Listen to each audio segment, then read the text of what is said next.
GS for all के इतिहास की इस कक्षा में आपका स्वागत है। आज हमें मौर्यों के विदेशी जो उत्तराधिकारी है उनमें पहलव और कुषाण को देखेंगे। पिछली कक्षा में आपने दो उत्तराधिकारी जो प्रमुख रूप से जाने जाते हैं, इंडो ग्रीक शासक और शकों को देखा था। आज आइए हम देखते हैं, हिंदी अवन हो चुका है। आज हम देखते हैं पहलव या पार्थियन। तो ये क्या है, मध्य एशिया के ईरान क्षेत्र से ये आए थे, यानी अगर देखा जाए तो पश्चिमोत्तर भारत से ही ये आए हैं। भारत में इसके संस्थापक मिथ्रेडेट्स प्रथम को माना जाता है, जिसका कालखंड देखिए 171 से 130 बीसी के करीब करीब है। और यह राजधानी क्या है, तक्षशिला इसकी राजधानी, यानी गांधार क्षेत्र इसकी राजधानी। और इसका स्रोत क्या है, तो तख्ते बही अभिलेख, यानी पेशावर पाकिस्तान में एक तख्ते बही अभिलेख मिला है, जिसके आधार पर हम कह सकते हैं पहलव या पार्थियन इस क्षेत्र पर अपना प्रभाव दिखाए थे। अब देखिए, इसमें प्रसिद्ध शासक जो है गोंडोफर्निस को माना जाता है, और इसी के काल में सेंट थॉमस जो ईसाई संत थे वो भारत आए थे ईसाई धर्म के प्रचार के लिए। और वे ऐसा कहा जाता है कि वे उसके बाद उत्तर भारत से वो दक्षिण भारत के तमिलनाडु में चले गए थे धर्म प्रचार के लिए, और उनकी वहां हत्या कर दी गई। और इस प्रकार आप देख सकते हैं कि भारत में पहली शताब्दी ईस्वी में ईसाई धर्म में प्रवेश करता है, इसको आप ध्यान में रखें। अब इसके बाद जो है महत्वपूर्ण शासक के रूप में हम कुषाण को देखते हैं। तो पहलव के बाद कुषाण आए, जो यूची या तोखड़ी के नाम से भी जाने जाते हैं। इनका मूल जो क्षेत्र था पश्चिमी चीन था, और ये मुख्यतः 5 कबीले इसके थे, जिसमें से एक कबीला जो था यूची या तोखड़ी का जो एक कबीला था, जो कुषाण के रूप में जाना जाता है, वो भारत में प्रवेश किया, यानी पश्चिमी चीन के रास्ते। और इसका मूल स्थान पश्चिमी चीन है जैसा कि, और इसके संस्थापक हम किसको मानते हैं, कुजुल कड़फिसस को मानते हैं। एक चीज ध्यान रखना है, क्या कुजुल कड़फिसस ने सिर्फ तांबे का सिक्का चलाया था, ना कि सोने का सिक्का, यह ध्यान रखना है आपको, प्रश्न में आते हैं ऐसे। और इसका वास्तविक संस्थापक विम कैडफिसस को माना जाता है, जिसने तांबे के साथ साथ सोने का सिक्का चलाया। तो ऐसा प्रश्न आ सकता है कि किस कुषाण शासक ने सोने का सिक्का चलाया था, तो आपको ध्यान रखना चाहिए क्या, विम कैडफिसस, ना कि कुजुल कैडफिसस। कुषाण वंश का सर्वाधिक शक्तिशाली अगर कोई शासक हुआ तो वो माना जाता है कनिष्क को। और कनिष्क जब राज्यारोहण हुआ कनिष्क का, यानी वह गद्दी पर बैठा, तो 78 ईस्वी में उसने एक शक संवत प्रारंभ किया, जिसे भारत सरकार ने, जब भारत स्वतंत्र हुआ और भारत की अपनी संविधान सभा में जब संविधान की प्रस्तावना को, यानी उद्देशिका को प्रस्तुत किया गया, यानी 26 नवंबर 1949 ईस्वी को, तब इसे अपनाया गया।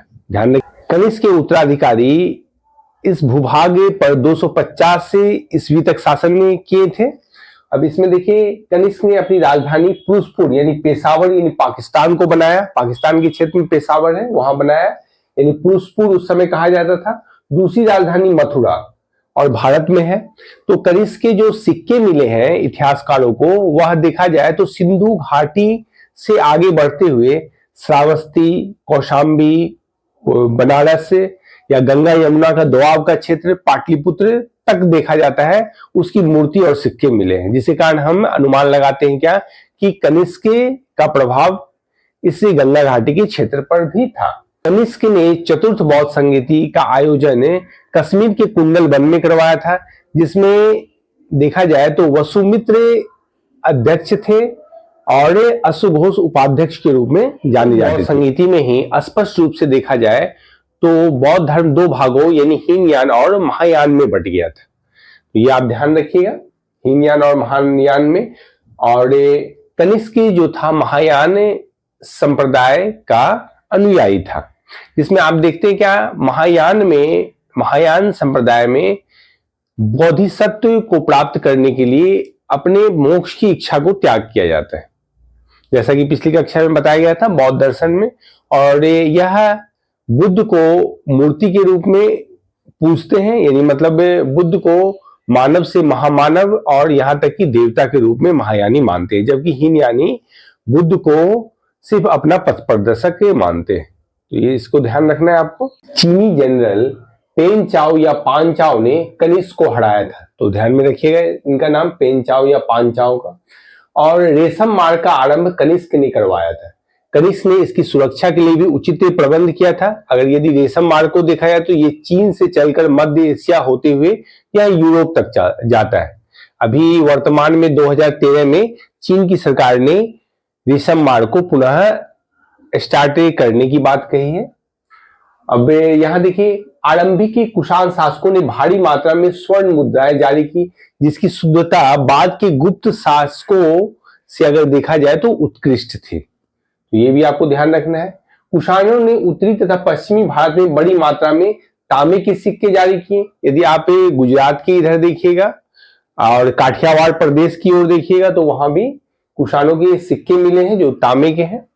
और वसुमित्र, पार्श्व, नागार्जुन, महाचेत, संगरक्ष, चरक कनिष्क के दरबार के विभूति थे। तो यानी कनिष्क के दरबार में एक से एक बढ़कर विद्वान थे। तो उस समय के देखिए प्रसिद्ध राजवैद्य चरक को माना जाता है, जिन्होंने चिकित्सा शास्त्र में एक क्रांति लाई थी।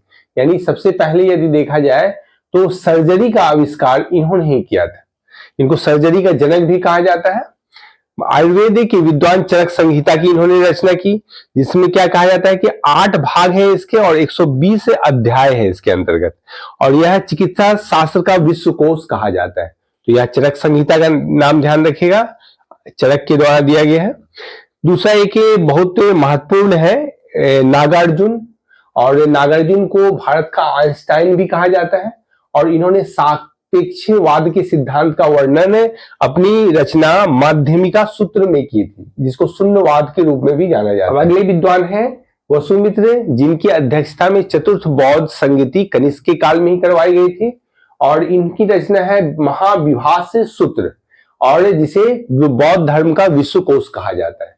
और इन्हीं के साथ जो उपाध्यक्ष थे चतुर्थ बौद्ध संगति में, जिनका नाम था अश्वघोष, इनकी रचना का नाम है बुद्ध चरित्र, यानी बौद्ध धर्म का जिन्हें रामायण कहा जाता है। तो देखिए अश्वघोष ने बुद्ध चरित्र लिखा, जिसे बौद्ध धर्म का रामायण कहा जाता है। और जबकि बौद्ध धर्म का विश्वकोश महाविभाष्य सूत्र को कहा जाता है, जिसकी रचना वसुमित्र के द्वारा की गई थी। गांधार शैली एवं मथुरा शैली का अगर देखा जाए तो सर्वाधिक विकास कनिष्क के काल में हुआ, यानी कनिष्क के काल से इसको प्रारंभ माना जाता है। तो मथुरा शैली के अंतर्गत मथुरा संग्रहालय में आज भी कनिष्क के समय के सिक्के और बहुत सी मूर्तियां वहां देखी जा सकती है। मथुरा शैली पूर्णतः भारतीय शैली है। और दूसरा देखिए गांधार शैली, जो कि इसका प्रमुख केंद्र अगर देखा जाए तो तक्षशिला है, और इसमें ही सबसे पहले बुद्ध की खड़ी प्रतिमा का निर्माण किया गया। और कनिष्क की मृत्यु 102 ईस्वी में हुई थी। और कनिष्क के जो वंश का अंतिम शासक अगर कहा जाए तो उसको वासुदेव को कहते हैं। तो आप ध्यान रखिए इस तरह। और आज की क्लास में इतना ही, फिर हम कल मिलते हैं। धन्यवाद।